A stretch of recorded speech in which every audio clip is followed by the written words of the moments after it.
உங்கள் அன்பான சகோதர சகோதரிகளே, உங்கள் யாவருக்கும் கர்த்தராகிய இயேசு கிறிஸ்துவின் நாமத்தினாலே சோஸ்திரங்களையும் நல்வாழ்த்துக்களையும் சொல்லிக் கொள்கிறேன். கடந்த நாட்களிலே நாம் வெளிப்படுத்துதல் 18ஆம் அதிகாரத்தை பார்த்து கொண்டிருக்கிறோம். இந்த நாட்களிலும் நாம் வெளிப்படுத்துதல் 18ஆம் அதிகாரத்திலே 11லிருந்து 24 வசனங்கள் வரை நாம் தியானிக்கப் போகிறோம்.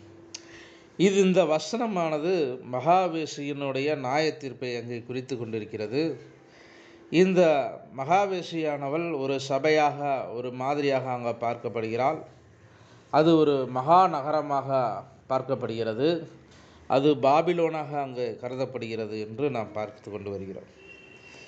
இப்படிப்பட்ட இவளுக்கு உண்டான ஒரு வாதையினால் பயந்து இந்த வர்த்தகர்கள் தூரத்தில் நின்று, ஐயையோ, பாபிலோன் மகா நகரமே, பலமான பட்டணமே, ஒரே நாளிலே உனக்கு ஆக்கினை வந்தது என்று சொல்லுகிறார்கள். இந்த பூமியில் உள்ள வர்த்தகர் அனைவரும் தங்களுடைய சரக்குகளாகிய பொன்னையும் வெள்ளியும் இரத்தினத்தையும் முத்துக்களையும் சல்லாவையும் இரதத்திராம்பரத்தையும் பட்டாடைகளையும் சிவப்பு பட்டாடைகளையும் ஒரு சகலவிதமான வாசனை கட்டைகளையும் தந்தத்தினால் செய்திருக்கிற சகலவித வஸ்துக்களையும் விலை உயர்ந்த மரத்தினாலும் வெண்கலத்தினாலும் வெள்ளை கல்லினாலும் செய்திருக்கிற சகல வஸ்துக்களையும், இந்த இலவங்கப்பட்டைகளையும் தைலங்களையும் சாம்பிராணிகளையும் திராட்சைத்தையும் எண்ணெயும் மெல்லிய மாவையும் கோதுமைகளையும் மாடுகளையும் ஆடுகளையும் குதிரைகளையும் ரதங்களையும் அடிமைகளையும் மனுஷருடைய ஆத்துமாக்களையும் இனி கொள்ளாதபடியினால் அவளுக்கு அங்கே அழுது புலம்புகிறார்கள் என்று வேதம் நமக்கு இங்கே சொல்லித்தருகிறது. இவளுடைய ஆத்துமா இச்சித்த பலவர்க்கங்கள் உன்னை விட்டு நீங்கி போயின, கொழுமையானவைகளும் சம்பிரதமானவைகளையும் உன்னை விட்டு நீங்கி போயின என்று, இனிமேல் நீ அவைகளை காண்பதுமில்லை என்று வேதம் இங்கே சொல்லிக் கொடுக்கிறது. இப்படியா இந்த கடலில் இருக்கக்கூடிய மாலுமிகள் முதல் கொண்டு உலகத்தில் வர்த்தகர்கள் முதல் கொண்டு அவள் வேகிற உண்டான புகையை பார்த்து, இந்த மகா நகரத்திற்கு ஒப்பான நகரம் வேறொரு நகரம் உண்டோ என்று அவர்கள் சத்தமிட்டு தங்கள் தலைகளை புழுதியை அடித்து கொண்டு போகிறார்கள் என்று வேதம் நமக்கு இங்கே சொல்லிக் கொள்கிறது. ஒரு காட்சி இங்கே இருக்கிறது. ஒரு காட்சியிலே பார்க்கும்போது இந்த பூமியில் உள்ளவர்கள் இந்த மகா நகரத்தை குறித்து அவர்கள் தலையிலே அடித்து கொண்டு கவலைப்படுகிறார்கள், பரிதாபப்படுகிறார்கள் என்று நாம் அங்கே பார்க்கிறோம். ஆனால் பரலோகத்தில் இருக்கக்கூடிய பரிசுத்தவான்களுக்கோ அப்போஸ்தலர்களுக்கும் தீர்க்கதரிசிகளுக்கும் அவளை குறித்து ஒரு கலிகூறுதல் அங்கே உண்டாகிறது. உங்கள் நிமித்தம் தேவன் அவனை நியாயம் தீர்த்தாரே என்று அங்கு தூதன் சொல்லுகிறான். எப்படி ஆண்டவர் அங்கே நியாயம் தீர்க்கிறார் என்றால், வெளிப்படுத்துதல் 6ஆம் அதிகாரம் 9ஆம் வசனத்தின்படி நாம் அங்கே ஒரு காரியத்தை நாம் அங்கே பார்க்கிறோம். இங்கே ஒரு 5வது முத்திரையை ஆண்டவரானவர் உடைக்கிற போது, தேவ வசனத்தின் நிமித்தம் தாங்கள் கொடுத்த ஒரு சாட்சிகள் நிமித்தம் கொல்லப்பட்டவர்களுடைய ஆத்துமாக்களை அங்கே பலிபீடத்திலே அங்கே கண்டேன் என்று யோவான் சொல்லுகிறார். தி சோல்ஸ் அண்டர் த ஆல்டர், பலிபீடத்தின் கீழே மரித்து போன அங்கே ஆத்துமாக்கள் அங்கே இருக்கிறதை இந்த யோவானானவன் பார்க்கிறான். அவர்கள் இயேசு கிறிஸ்துவினுடைய சாட்சியின் நிமித்தம், தங்களுடைய சொந்த சாட்சியின் நிமித்தம் கொல்லப்பட்டவர்கள் என்று அங்கு நாம் பார்க்கிறோம். இந்த மகாவேசியானவள் கிட்டத்தட்ட உலகத்திலே 6,80,00,000 மக்களை அவள் இந்த இயேசு கிறிஸ்துவின் சாட்சியின் நிமித்தமாக, தன்னுடைய தவறான போதனை நிமித்தமாக அவள் கொல்லப்பட்டிருக்கிறாள். அப்பொழுது அவர்கள் ஒவ்வொருவரும் வெள்ளை அங்கிகள் அங்கு கொடுக்கப்பட்டு அவர்கள் ஒரு இளைப்பாறுதலுக்குள்ளே அங்கே கண்ணாடி கடல் அருகே அங்கே நிற்கிறார்கள். அவர்கள் தங்களை போல கொலை செய்யப்பட போகிறவர்களுக்காக, தங்களுடைய உடன்படிக்கையாளர்களாகிய மீதமுள்ள யூதர்களுக்காக அங்கே காத்து கொண்டிருக்கிறார்கள்.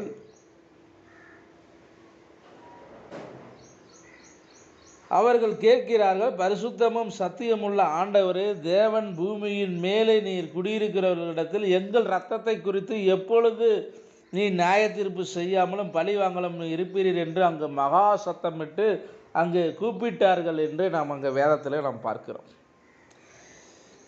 இந்த கூப்பிடுதலானது கிட்டத்தட்ட சபை காலமானது 4வது 5வது சபை காலங்களிலே அங்கே பலிபீடத்தின் கீழ் உள்ள ஆத்துமாக்கள் அங்கே நியாய தீர்ப்பை குறித்து, அவளுடைய நியாய தீர்ப்பை குறித்து அங்கே கேள்வி கேட்கிறார்கள். அவர்கள் கேட்கும்போது ஆண்டவரானவர் அவர்களுக்கு வெள்ளை வஸ்திரத்தை அங்கே கொடுக்கிறார். அவர்கள் தங்களைப் போல கொலை செய்யப்படக்கூடிய மீதமுள்ள யூதர்களினுடைய தொகை நிறைவாகும் வரை நீங்கள் இன்னும் கொஞ்சம் காலம் காத்திருக்க வேண்டும் என்று, இளைப்பாற வேண்டும் என்று அவர்களுக்கு அங்கே சொல்லப்பட்டது என்று நாம் வேதத்திலே அங்கே படிக்கிறோம். இப்பொழுது இந்த வெளிப்படுத்துதல் 18ஆம் அதிகாரத்திலே பார்க்கும்போது இதற்கு முன்பாக மீதமுள்ள யூதர்கள் அங்கே மரித்து, அவர்கள் இரத்த சாட்சியாக மரித்து, அவர்கள் இப்பொழுது சீயோன் மலையிலே அங்கே எழும்பி நிற்கிறார்கள்.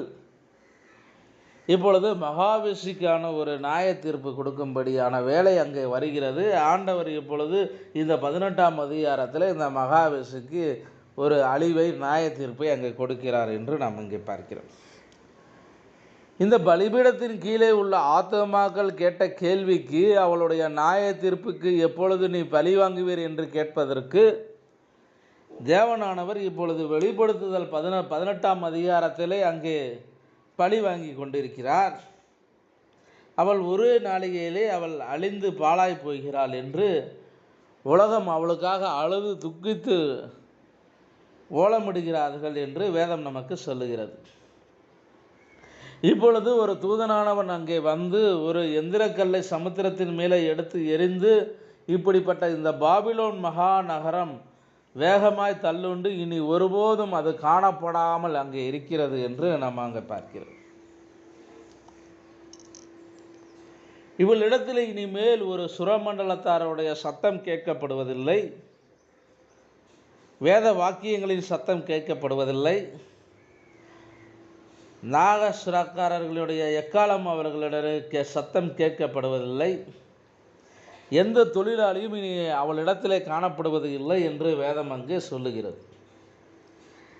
அவளுடைய இடத்தில் ஒரு எந்திர சத்தம் இனிமேல் கேட்கப்படுவதில்லை என்று அங்கு வேதம் சொல்லுகிறது. அது மட்டுமில்லாமல் அவளிடத்தில் ஒரு விளக்கு வெளிச்சம் இல்லை என்று அங்கு வேதம் சொல்லுகிறது.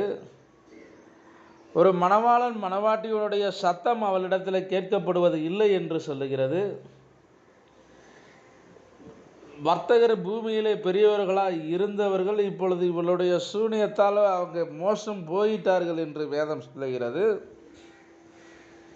இவளுடைய தீர்க்கதரிசிகளுடைய இரத்தமும் பரிசுத்தவான்களுடைய இரத்தமும் பூமியில் கொல்லப்பட்ட அனைவருடைய இரத்தமும் அவளிடத்தில் அங்கே காணப்படுகிறது என்று இந்த இடத்துல 18ஆம் அதிகாரத்தில் கடைசி வசனத்தில் நாம் வாசித்து, இப்பொழுது 19ஆம் அதிகாரம் 1, 2 வசனங்களை நாம் பார்க்கும்போது, அங்கே 3 வசனங்களை நாம் பார்க்கும்போது, இங்கே பரலோகத்திலே அங்கே அவர்கள் அல்லேலூயா அல்லேலூயா என்று சொல்லி இவளுடைய பழி வாங்குதலை குறித்து, கர்த்தருக்குரியது என்று குறித்து, அவர்கள் நியாயத்தீர்ப்பு சத்தியமானவை நீதியுமானவைகள் என்று அவர்கள் தேவனை பாடி மகிமைப்படுத்துகிறார்கள் என்று நாம் அங்கே பார்க்கிறோம். இந்த வேசியானவள் தன்னுடைய வேசித்தனத்தினால் பூமியை கெடுத்தவள், மகாவேசி என்று அவளை நியாய தீர்ப்பு கொடுத்த நம்முடைய ஊழியக்காரர் ரத்தத்திற்காக அவளிடத்தில் பழி வாங்கினாரே என்று இங்கே சொல்லுகிறார்கள். இப்பொழுது வெளிப்படுத்துதல் 6ஆம் அதிகாரத்திலே 9ஆம் வசனத்திலே கேட்கப்பட்ட கேள்விக்கு இப்பொழுது அவர்களுக்கு 19ஆம் அதிகாரத்திலே 2வது 3வது வசனத்திலே அவர்களுக்கு ஒரு நல்ல பதில் அங்கே கிடைக்கிறது. அவருடைய இரத்தத்திற்கான பலியை அவளிடத்திலே தேவன் அங்கே வாங்கி நீதியை சரி கட்டினார் என்று நாம் அங்கே பார்க்கிறோம்.